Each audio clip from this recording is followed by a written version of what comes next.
আমাদের আলিস শহর। আলিস ছোট্ট একটা শহর, তারপরেও বাংলাদেশের চট্টগ্রাম বা খুলনা এত বড় হবে। লোক সংখ্যা মাত্র ৪৫,০০০। আমরা এখন লোগার্দ নদীর উপরে একটা সেতুতে উঠলাম।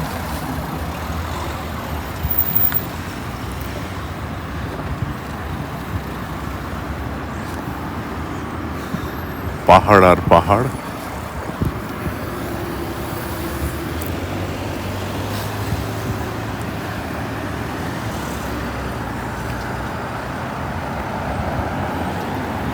ওই যে দূরে দেখা যায়, ওটা হলো একটা গির্জা, মা মেরির মন্দির।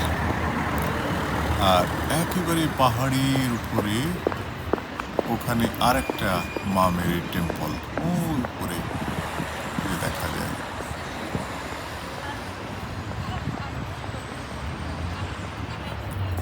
আর এই হচ্ছে লোগার্দ নদ। জল একদম শুকিয়ে গেছে, জল খুব কম এখন।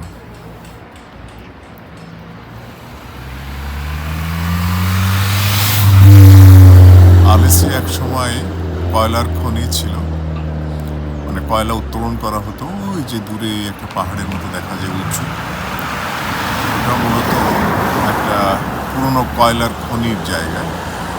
কয়লা উত্তোলিত হয়ে গেছে।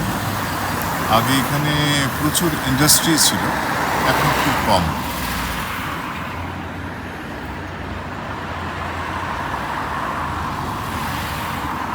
এখানে যে একটা কয়লার খনি ছিল, কয়লা উত্তোলন করা হতো, সেই স্মৃতি ভাস্কর্য। লোগার্দ নদীর জলে আকাশ যেন উপুড় হয়ে শুয়ে আছে। কত স্বচ্ছ জল! এই স্বচ্ছ জলের মধ্যে আকাশ শুয়ে আছে। কত স্বচ্ছ জল!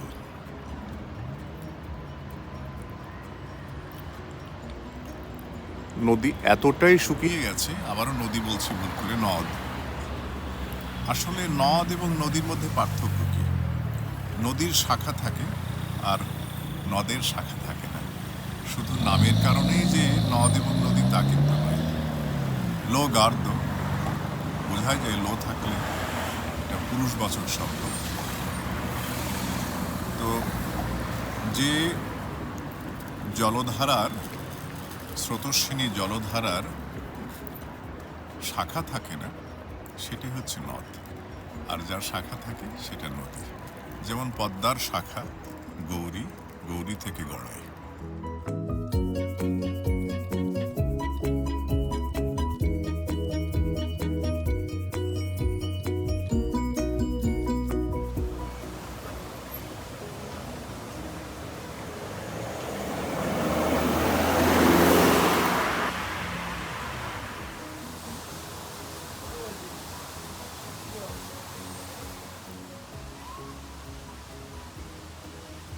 এখানেও কিন্তু দেখুন, এই নদের মাঝখানে চরের মতো একটা পাথরের চর।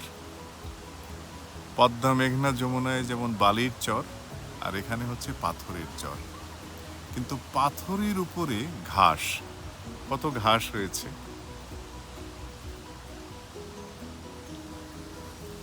জল খুব কমে গেছে, তবু স্বচ্ছ জল।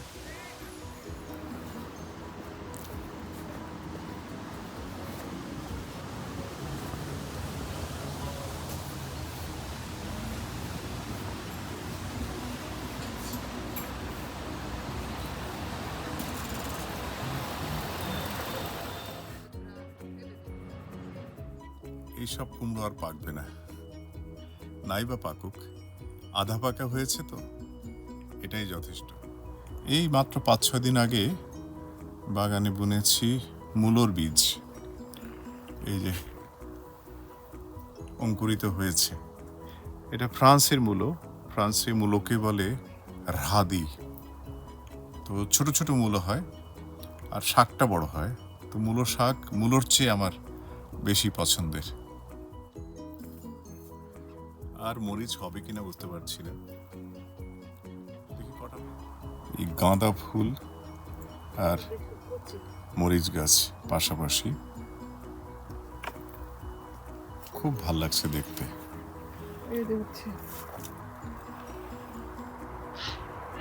উচ্ছে তুলছ?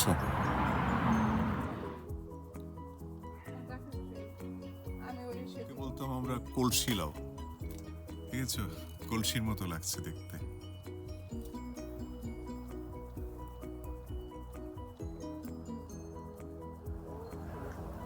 একেবারে জঙ্গল হয়ে আছে বাগান, এবছরে মনে হয় না পরিষ্কার করতে পারবো।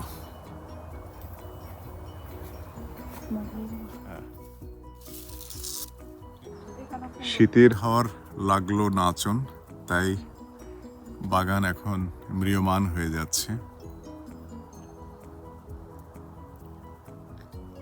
কি নেবে? ধনেপাতা নেবে?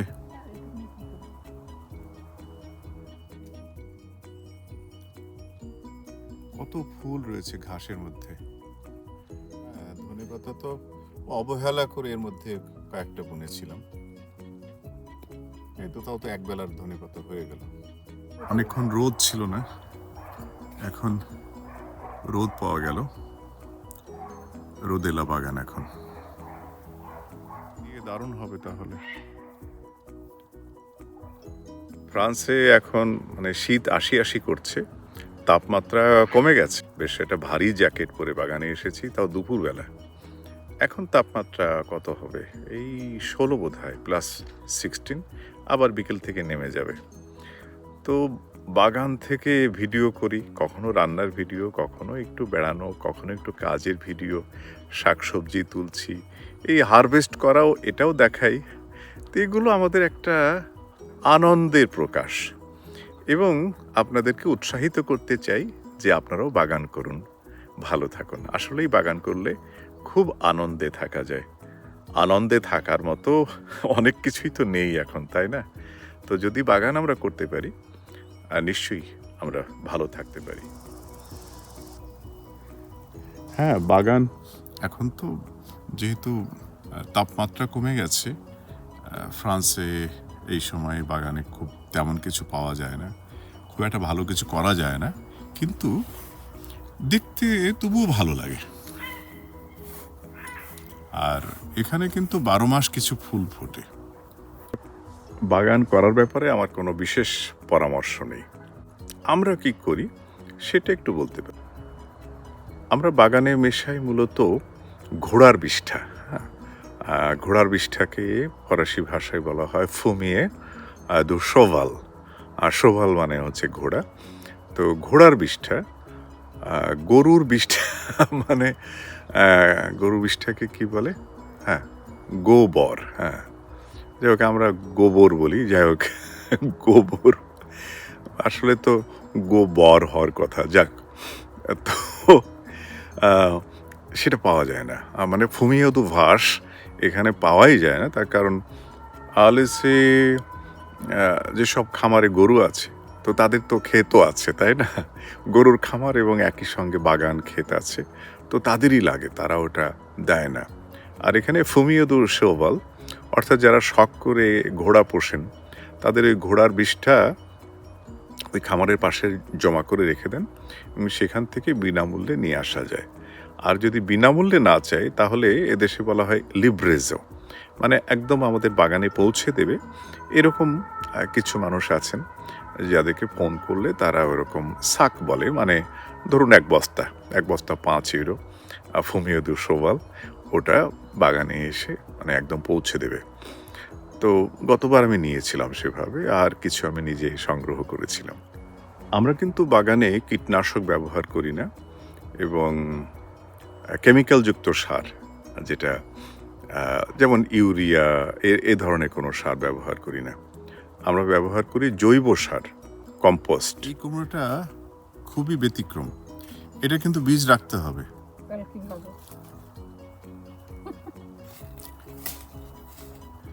এই একেবারে দেখো, দেখতেও কিন্তু খুব সুন্দর এই কুমড়োটা। বড় না, আমি যতদূর জানি যে এটা খেতে খুব ভালো হবে। হ্যাঁ, এখানে কয়েকটা হয়েছে, তো এগুলো আর মাচানে তোলা হয়নি। হবে না তো, মনে হয় ওইটা বেশি বড় নাকি? এই যে এটা নাও, এই যে ঘাসের মধ্যে রয়েছে, এটা দেখো বেশি- একটা, হ্যাঁ, মোচড় দিয়ে নিতে হবে, দেখো। না এটা ঠিক না, এটা ইয়ে হয়ে আছে। ওইটা নাও, অসুবিধা কি, আমার পচে না যায়। হ্যাঁ, নিচে ঘাস দিয়ে দিলেই হবে, বড় হবে হয়তো। এই তাহলে এই কুমড়োটা, এই কাঁচা কুমড়োটা নিয়ে নাও, এই যে পাশে একটা দেখো, এই যে এটা এটা হয়ে আছে, এটাও তো বেশ বড়ই হয়েছে। এটা তোমার একটু এই শুকনো। ফল শুকিয়ে গেলে বুঝতে হবে পেকেছে। এই যে যেমন এই যে এই যে এই ফলটা পেকেছে, এর ভেতরে যে বীজ, এই বীজটা কিন্তু কিছুটা কাঁঠাল বিচির মতো, এবং এর থেকে যে গুঁড়ো হয় সেই গুঁড়ো থেকে ফ্রান্সে ক্রেপ তৈরি হয়। হ্যাঁ, ইংরেজিতে ঠিক এই জাতেরই ফল আছে একটা, তাকে বলে চেস্টনাট। এটা তুমি দেখো তো, এটা তো নামায় নিতে হবে। না শুধু কাটো, এটা আছে, এটা থেকে এখানে তো উৎসব হয়, এটা মানুষের সবাই কুড়ায়।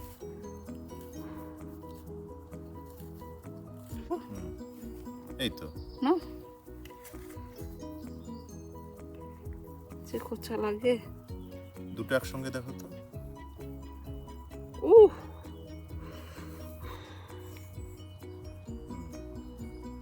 নিয়ে নাও।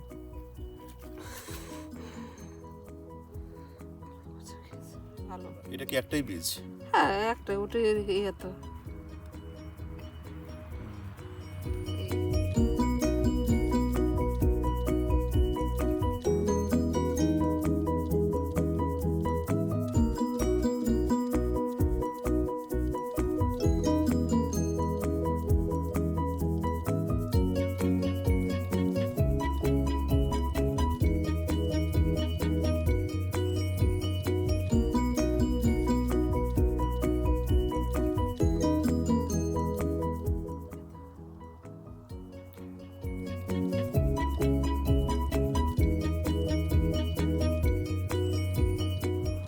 তো সবাই ভালো থাকবেন, সকলের কল্যাণ হোক।